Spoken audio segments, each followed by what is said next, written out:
एक बहुत ही क्यूट सी फैमिली हमारे साथ मौजूद है, इनसे गपशप लगाते हैं। अस्सलाम वालेकुम। वालेकुम अस्सलाम। क्या नाम है आपका? आमना। आमना, क्या करती हैं आप? मैं डॉक्टर हूँ। डॉक्टर हैं हाँ आप? जी। कौन सी डॉक्टर हैं?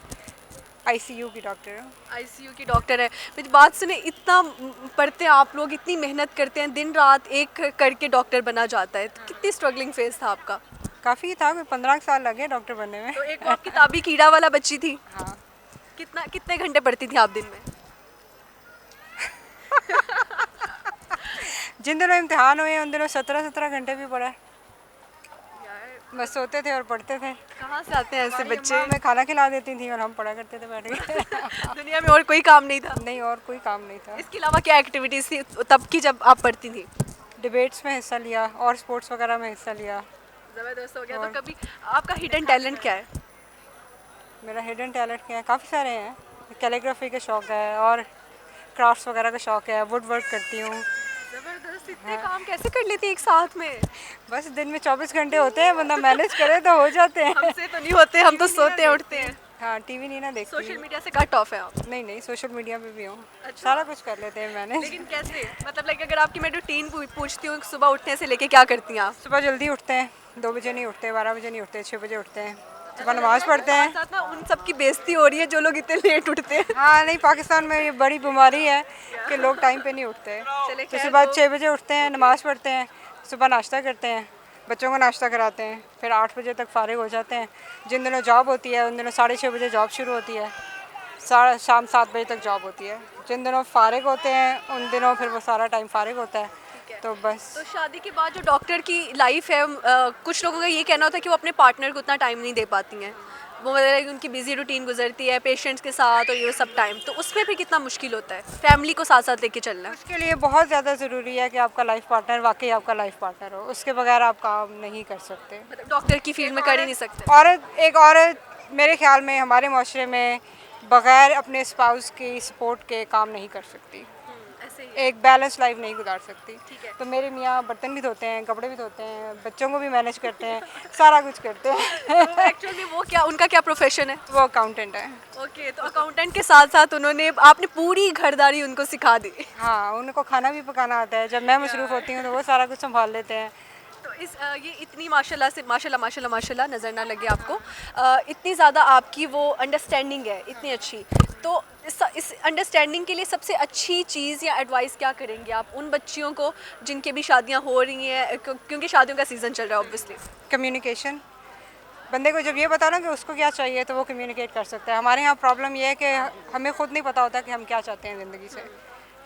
करियर भी बहुत जल्दी हमें डिसाइड करना पड़ता है 18-19 साल की उम्र में। फिर शादियाँ भी बहुत जल्दी हो जाती हैं। तो बंदे को पहले बैठ के ये सोचना चाहिए कि उसको खुद से क्या चाहिए और अपने स्पाउस से क्या चाहिए। हम शक्ल, सूरत, स्टेटस, ये चीज़ें तो देखते हैं, लेकिन हम बंदे की खूबियाँ नहीं हमारे यहाँ देखी जाती हैं। रिश्ते करते हुए ये देखा जाता है कि अच्छा शराब नहीं पीता, नशा नहीं करता। ये नहीं देखा जाता कि उसमें खूबी क्या है, उसकी पर्सनैलिटी क्या है। आप अगर फॉर एग्जांपल अपने लिए, जैसे आपने स्पाउस ढूंढा भी और अच्छा ढूंढा है, तो आपने क्या क्वालिटीज़ देखी? काइंड होना चाहिए, दिल अच्छा होना चाहिए, नेक होना चाहिए। सही है। दीनदारी मेरे लिए बहुत इंपॉर्टेंट थी। जो बंदा अल्लाह से डरता है वो दूसरे का भी ख्याल करता है। और अडेप्टेबल होना चाहिए। 2 लोग मुख्तलिफ फैमिली से आते हैं, जब इंसान के अंदर ये हो ना कि मैंने ये रिश्ता अच्छे तरीके से निभाना है तो वो ख़ुद को चेंज करता है, फिर कॉम्प्रोमाइज़ नहीं करता, बंदा अडेप्ट करता है। ठीक है। मेरा आखिरी का सवाल आपसे कि मियाँ की अक्सर, कुछ लोगों की, खैर हर मियाँ की तो नहीं कहूँगी, अब मैं गलत होगी उधर, कि 4 शादियों वाला एक कॉन्सेप्ट है पाकिस्तान में और बहुत ज़्यादा है कि हमने दूसरी शादी करनी ही करनी है, एक बाहर वाली होनी चाहिए अगर अपनी मर्ज़ी से शादी नहीं हुई, तो उसके हवाले से आपका क्या कहना है? मेरे अपने मियाँ से इस बारे में बड़ी खुल के बात हुई थी। अच्छा। तो मेरे मियाँ, फिर वही बात आ जाती है, जो बंदा अल्लाह से डरता है उनका ख्याल है कि 2 बीवियों में इंसाफ करना बहुत ज़्यादा मुश्किल काम है। बहुत ज़्यादा। तो अपने लिए आखिरत में आसानी पैदा करनी चाहिए, मुश्किल नहीं पैदा करनी चाहिए। सही है। तो मतलब आपने उनको इस टॉपिक पे भी लेक्चर दे दिया हुआ है कि वो जाए ही नहीं दूसरी पूछ तरफ। ये तो ज्यादती हुई ना उनके साथ, घरदारी उनको सिखाई, दीनदारी का लेक्चर उनको दिया कि भाई जाना ही नहीं दूसरी की तरफ। मियाँ ऐसा होना चाहिए जिसकी माँ अच्छी हो। मेरी सास एक बहुत अच्छी खातून है, उन्होंने अपने बेटे की बहुत अच्छी तरबियत की है। माशाल्लाह माशाल्लाह। अपने मियाँ की एक अच्छी आदत बताएं और एक थोड़ी सी बुरी आदत बताएं। अच्छी आदतें उनमें बेतहाशा है। लाइक बहुत ज़्यादा ख्याल रखते हैं, मुझे कहना नहीं पड़ता, खुद ही देख लेते हैं कि थकी हुई है तो खुद ब खुद ही जो कहना चाह रही होती हैं वो समझ जाते हैं।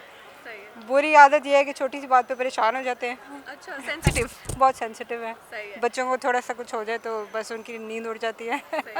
मुझे ये बताएं कि आप डॉक्टर हैं, तो कभी किसी पागल पेशेंट से थोड़ा पाला पड़ा जिसका सेंस ऑफ ह्यूमर बहुत क्रैक हो? हर तरह के मरीज देखते हैं। तो कोई इंसिडेंट सुनाए ना मज़े का।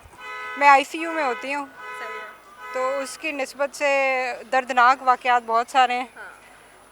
तो मज़े वाले इस तरह के नहीं है मेरे पास। डेंजरस बहुत सुनने को सारे मिलेंगे। ऐसे वाक़यात हैं जिनमें अल्लाह ताला ने बंदे को शिफा दी जो कि हमारा ख्याल और नहीं जो था। आप समझते हैं इसमें मौत से भी बहुत होते हैं।